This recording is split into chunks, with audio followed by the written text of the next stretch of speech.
January 4th, 1944, the outskirts of Rome. A cold rain swept over the crumbling remnants of a once proud villa, now converted into a temporary German command post. Inside, the air was heavy with pipe smoke and tension. General Field Marshal Erwin Rommel stood at the window staring out at the mud-caked horizon. A map lay unrolled across the table behind him, creased, worn, and stained with coffee and ink. Rome, Casino, Anzio. The familiar names now meant uncertainty, not triumph. Reports had been trickling in for days, not about troop movements, not about American armour or British landings, but about a single man. "Patton is back," the intelligence officer whispered. The room fell silent. Rommel turned, his face expressionless.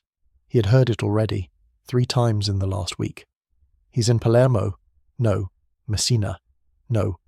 "Now Naples." Even the British didn't know where he was, and that was the problem. Rommel gestured toward the map. "If Patton is here," he pointed to the western coast of Italy, "then he is not idle. He is not sitting still. And if I know him, he's not waiting for orders." His generals remained unconvinced. They had reviewed Allied plans and intercepted communiques. The bulk of the US Army was still moving slowly up the spine of the Apennines. The landings at Anzio hadn't begun. All signs pointed to a cautious advance, Montgomery's methodical style. But Rommel shook his head. "You don't understand," he said. "Patton does not follow patterns. He creates them." He knew something they didn't, not from maps, not from signals, but from experience. In North Africa, he had studied Patton's mind like a rival chess master. And now he was warning them again. "If we wait until he strikes," Rommel said, "we'll already have lost the initiative." 3 weeks. That's how long it had been since Patton re-entered the theatre. 3 weeks since the man the Germans feared most began moving in shadows, and still no one listened.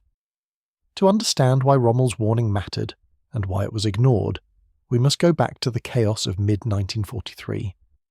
The collapse of Mussolini's Italy. On July 25, 1943, Benito Mussolini was overthrown in a bloodless coup orchestrated by Italy's Grand Council and King Victor Emmanuel III. The Duce's dream of a resurgent Roman Empire had ended in humiliation. His own people had turned against him. That same night, Hitler was informed of the coup. He responded with fury and suspicion. 2 weeks later, on September 3rd, the Italian government secretly signed an armistice with the Allies. By September 8th, the armistice was made public. The Italian army dissolved almost overnight. German forces responded with Operation Axe, a rapid disarmament of Italian troops and seizure of territory, including Rome. Hitler no longer trusted his southern flank. Germany's dilemma in Italy. Italy now posed a strategic paradox for the Germans. On one hand, it was a natural defensive barrier. The Apennine Mountains offered ideal terrain for delaying actions. On the other, the entire peninsula had become a potential trap. Allied troops had landed at Salerno. Naples soon fell. Rome was within striking distance. The Wehrmacht's High Command, Oberkommando der Wehrmacht (OKW), faced critical questions. Should they abandon the Italian theatre entirely and fortify France? Or hold Italy as long as possible to delay the Allied timetable? Field Marshal Albert Kesselring, commander of German forces in southern Italy, believed in defence through delay. He favoured a fighting withdrawal up the peninsula, using successive defensive lines like the Gustav Line to slow Allied momentum. Kesselring's plan prioritised terrain and attrition over bold counterattacks. Rommel disagreed. Rommel's strategic vision. After his return from Normandy in late 1943, where he had begun planning coastal defences, Rommel was sent to northern Italy to oversee the defence of the entire region. But his remit wasn't tactical. It was strategic. He believed Italy was a trap for Germany, not the Allies. In multiple memoranda to OKW, Rommel argued that southern Italy should be evacuated altogether. German forces, he warned, were too exposed. Supply lines were overstretched. The mountain terrain, while defensible, also made German logistics increasingly vulnerable to Allied air superiority. But Hitler, as always, was adamant. Italy was not to be abandoned. Rome was too symbolic, and besides, Hitler now had a new obsession, buying time before the inevitable cross-channel invasion. Rommel reluctantly complied, but he remained wary of one figure above all, Lieutenant General George S. Patton. The ghost of North Africa. Rommel's experience with Patton was personal.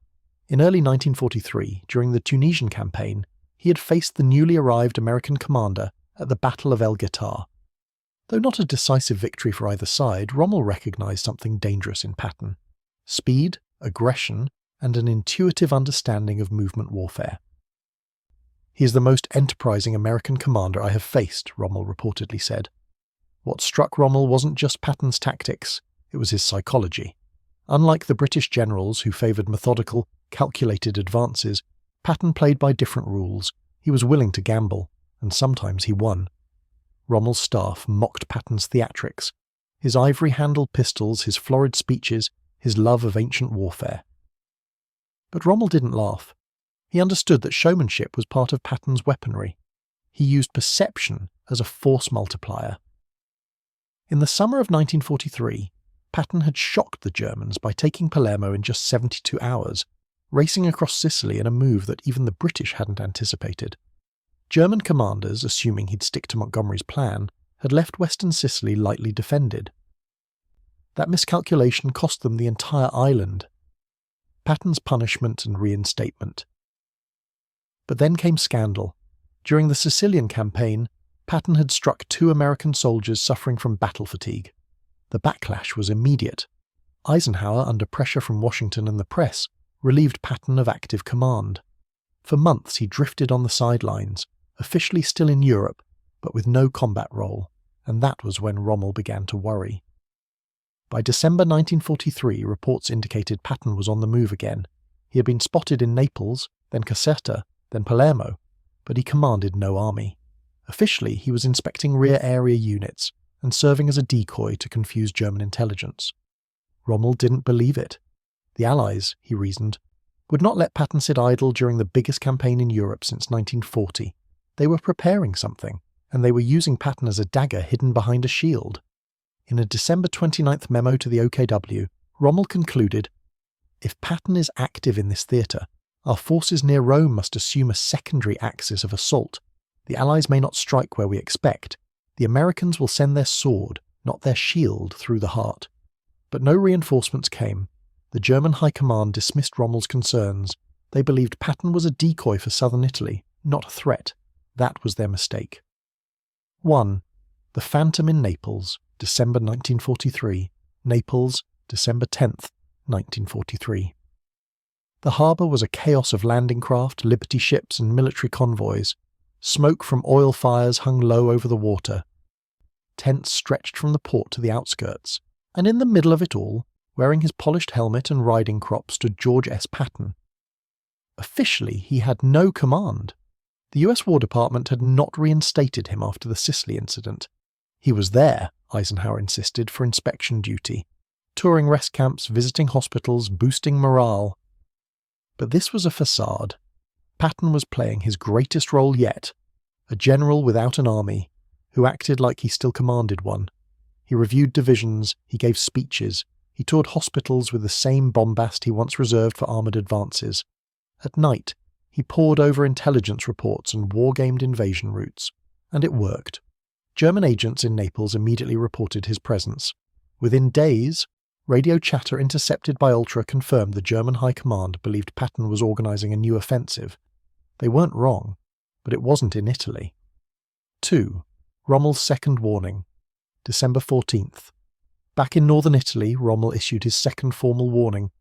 Based on prisoner interrogations, intercepted rumours, and movements of American reconnaissance units, he believed that Patton's forces were being quietly concentrated for a new theatre of war.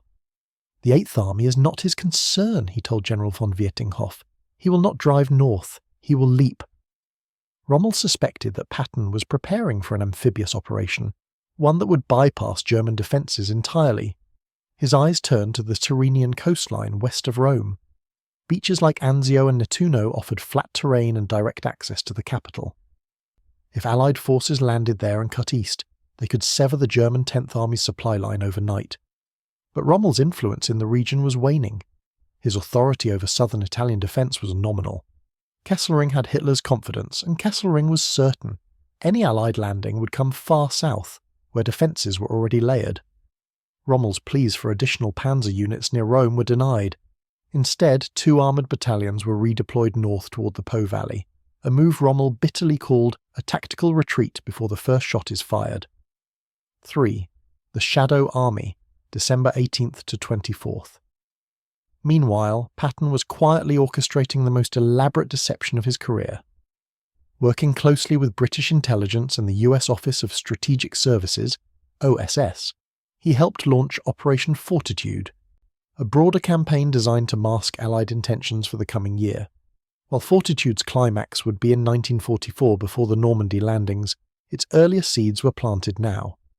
To the Germans, Patton was gathering troops in southern Italy. Fake radio traffic emanated from units that didn't exist. Inflated casualty reports and logistical manifests hinted at a large force rebuilding near Naples. In truth, Patton was preparing for France, but before that he would rehearse his tactics through misinformation, misdirection and movement. He boarded ships that never sailed. He attended briefings for non-existent divisions, and he made sure every movement was visible.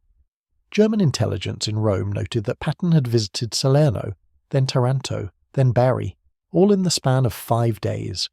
Rommel was furious. "This is not a man recovering from disgrace," he told his chief of staff. "This is a man preparing for war." 4. Christmas with Eisenhower, December the 25th. On Christmas Day, Patton met privately with General Dwight D. Eisenhower at Caserta Palace. No photographers, no speeches, no records of the conversation exist beyond Patton's cryptic diary entry. "Ike gave me the nod. Time to sharpen the sword." Some historians interpret this meeting as Eisenhower's informal reinstatement of Patton as a field commander, though his official return would not come until 1944, when he took command of the Third Army. But even before that, Patton was influencing Allied planning. He had already submitted several proposals to launch an amphibious operation behind enemy lines. One of them was Operation Shingle, a plan for a landing at Anzio. 5. The fateful dismissal, December 29th. In Berlin, OKW received Rommel's latest memo. It outlined 5 points. Patton's presence in Naples was deliberate. His movements indicated preparation, not inspection. The western coastline near Rome was increasingly vulnerable. German armoured reserves were mispositioned. If Patton launched a surprise strike, the road to Rome could be severed in 72 hours. The response from OKW was curt. "Patton's position is symbolic. Operational command remains elsewhere. Priority should be given to reinforcing northern sectors." Rommel was livid. In a private meeting with General Siegfried Westphal, he said, "They believe this is deception. I believe deception can precede action, and Patton is the master of both." The phrase would later be quoted in Westphal's memoir, The German Army in Defeat. 6. The Germans prepare for the wrong battle. As New Year's approached, German commanders focused their attention on the south. The slow Allied push up the Apennines continued, but Kesselring was confident that any major landing would occur well behind the Gustav Line, likely at Formia or Gaeta. He repositioned infantry divisions and artillery southward. The Hermann Göring Division, one of Germany's elite panzer units, was moved to the Adriatic front. Meanwhile, the beaches near Anzio were left defended by second-line troops, poorly equipped, undermanned, and unprepared. Rommel's voice had been drowned out. 7. Patton vanishes. January 1st, 1944. Then, as suddenly as he'd appeared, Patton vanished. His public schedule disappeared. German agents reported no sightings after December 31st. For all intents and purposes, Patton had been reassigned or pulled back, but the timing was critical. On January 2nd, Allied forces finalised plans for Operation Shingle, an amphibious landing at Anzio scheduled for January 22nd. The goal: outflank the Gustav Line and seize Rome from the west. Though Patton would not lead the landing himself, his presence had served its purpose: to draw German attention south, sow confusion, and force strategic miscalculations. Rommel saw it coming, the others did not. January 22nd, 1944, 2 subgework hours. Anzio-Nettuno coastline. The darkness was broken by muffled engines and the distant whine of landing craft slapping against the surf. Offshore, the sea was lit by moonlight, revealing hundreds of silhouettes, transports, destroyers, and LSTs moving steadily toward the beaches. The Allies had arrived. Under the cover of night, US Sussex Corps, led by Major General John P. Lucas, began their amphibious assault at Anzio and Nettuno, just 30 miles south of Rome. It was Operation Shingle, the very thrust Rommel had feared. They met almost no resistance. German coastal defence units, composed largely of 715th Infantry Division elements and scattered artillery detachments, were overwhelmed. By dawn, over 36,000 Allied troops had landed. Within 24 hours, tanks and artillery were ashore, supplies were flowing steadily, and Rome was within striking distance. But back in Berlin, disbelief reigned.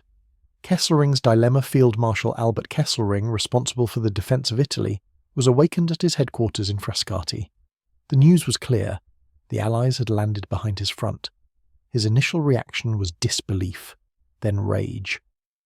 The entire southern defence posture was predicated on the assumption that the main threat would come from the south or east along the existing Gustav Line near Cassino. Instead, the Allies had bypassed it entirely. Now Kesselring faced a nightmare. The Allied forces at Anzio could cut Highway 6, the main supply route for the German 10th Army fighting in the south. If severed, the front would collapse. Kesselring later recalled in his memoir, "It was as if the floor had opened beneath our feet. Patton's ghost had struck." Though Patton did not command the Anzio landings, the Germans believed he had. His months of movement, public inspections and aggressive posture had convinced German intelligence that he would lead the next major operation. As a result, reserves had been moved south, away from Anzio. The Hermann Göring Panzer Division, which could have counterattacked within 48 hours, was over 200 miles away. Rommel's warning had materialized, and yet he was nowhere near the front to witness it. Rommel's vindication. On January 23rd, a courier arrived at Rommel's headquarters near Verona with the update from OKW. The Allies had landed. They were advancing toward Rome. Rommel didn't gloat. Instead, he dictated a brief note to Field Marshal Wilhelm Keitel. "If we had acted on the premise of unpredictability, we might have anticipated this stroke. The fault lies not in our ignorance, but in our arrogance." Rommel knew the consequences, not just tactically, but politically. The failure to respond to his warnings reflected a deeper flaw within Hitler's military machine, a refusal to believe anything that contradicted the Führer's assumptions. Hitler believed Patton was disgraced, therefore Patton could not pose a threat. Intelligence that contradicted this view was dismissed. It wasn't the first time, and it wouldn't be the last. The missed opportunity. But while the Allies had landed successfully, what came next was indecision. General Lucas, cautious and conservative by nature, chose not to push aggressively toward Rome or Highway 6 in the first 72 hours. Despite having surprise and momentum, he consolidated the beachhead instead of driving inland. Churchill was furious. He had envisioned Anzio as a bold thrust, a Patton-style blitz to seize Rome in days. Instead, it became a siege. German forces regrouped. Kesselring ordered a rapid redeployment of panzer divisions from the north. Within 5 days, the Germans launched a counteroffensive. The Anzio front devolved into a stagnant, bloody stalemate, lasting until May 1944. But the point had already been made. The Allies had landed where the Germans thought they wouldn't. Rommel's prediction had come true, and the man at the centre of the entire deception, George S. Patton, had never even fired a shot. The German assessment on January 30th, German intelligence published a classified assessment titled Allied Command Structure in the Mediterranean Theatre. It stated, "General Patton's operational profile in recent months demonstrates a pattern consistent with command-level deception. However, his presence corresponds with decisive movements." The Anzio operation may reflect his strategic influence, if not direct leadership. Rommel, upon reading the report, commented to his adjutant, "They see the shadow now, but they ignored the man." In a sense, Patton had won a battle without a battlefield. His mere presence, his reputation, his mobility, his unpredictability, had forced Germany to misallocate resources and ignore vulnerable sectors. He had weaponized perception itself. Rommel understood this. The others were just beginning to. A tactical victory, a strategic delay. Though the Anzio landings did not lead to the immediate capture of Rome, they had irrevocably altered the German posture in Italy. Troops were pulled from the Gustav Line to contain the new threat. Resources were split. German command attention was divided. The consequences would play out over the next 5 months, but the turning point had already come. And it had begun, not on the battlefield, but in Rommel's office 3 weeks before the first Allied soldier set foot on the beaches of Anzio. The price of hesitation. In the days following the Anzio landings, Allied optimism quickly faded. General Lucas's failure to seize the Alban Hills and cut Highway 6 allowed the Germans time to regroup. By January 29th, just 1 week after the landings, Kesselring had positioned over 70,000 troops around the beachhead, including units from the 26th Panzer Division, 29th Panzergrenadier and 3rd Panzergrenadier Division. What had begun as a daring amphibious stroke devolved into a brutal siege. The Allies dug in. The Germans launched wave after wave of counterattacks. By mid-February, the fighting at Anzio had cost the Allies over 29,000 casualties, killed, wounded or missing. German losses were similar if not higher, but the operational goal of rapidly taking Rome had failed. Yet strategically, the effects were far greater than the terrain might suggest. The slow death of the Gustav Line. While the Anzio operation faltered in execution, it achieved something unexpected. It froze the German defensive network. Kesselring could no longer reinforce the Gustav Line near Monte Cassino. His forces were now split between holding back the Fifth Army in the south and containing the Sechster Corps at Anzio. The pressure was twofold. The Germans held firm, but at increasing cost. From January to May 1944, the Italian front absorbed massive resources from the Wehrmacht, resources Hitler had hoped to conserve for the coming showdown in France. On May 11th, the Allies launched Operation Diadem, a coordinated attack that finally shattered the Gustav Line. Within 2 weeks, Rome fell. By June 4th, American troops marched into the Eternal City. 2 days later, the beaches of Normandy would erupt with fire. Italy had served its purpose. Rommel's continued frustration. As the Anzio stalemate dragged on, Rommel found himself increasingly sidelined. His warnings had proven prophetic, but his influence had not grown. By March 1944, Hitler recalled him to France, where he resumed command of Army Group B in anticipation of the Allied invasion. There, Rommel threw himself into fortifying the Atlantic Wall, a massive coastal defence project he had once criticised as unrealistic. The irony was bitter. He had warned of Patton's unpredictability in Italy, only to face a similar dilemma in Normandy, this time with Operation Fortitude misleading him into believing that Patton would strike at Pas-de-Calais, not Normandy. The deception worked again. Rommel was not present when the Allies landed at Omaha and Utah beaches. On June 6, 1944, as the invasion unfolded, Rommel was in Germany, celebrating his wife's birthday. By the time he returned, the beachheads were secured. The strategic legacy of Anzio, though often remembered as a tactical failure, the Anzio landing served a higher purpose in the war's broader strategy. It tied down elite German units, forced the Wehrmacht to fight on unfavourable terms, and accelerated the erosion of Hitler's southern flank.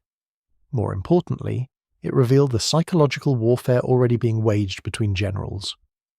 Patton had proven that even without troops under his command, he could manipulate the enemy's movements. Rommel, equally, had shown that intuition in warfare, the ability to read your opponent's next move, not just his current one, was a rare and undervalued asset. His understanding of Patton wasn't based on radio traffic or aerial photography. It was based on something far more human: character. And yet, both men were victims of larger systems. Rommel of a German command unwilling to adapt. Patton of Allied politics that kept him temporarily sidelined even as the war accelerated. Still, in that quiet window between December and January, their paths crossed again, not on the battlefield but in the minds of strategists in the clash between perception and reality.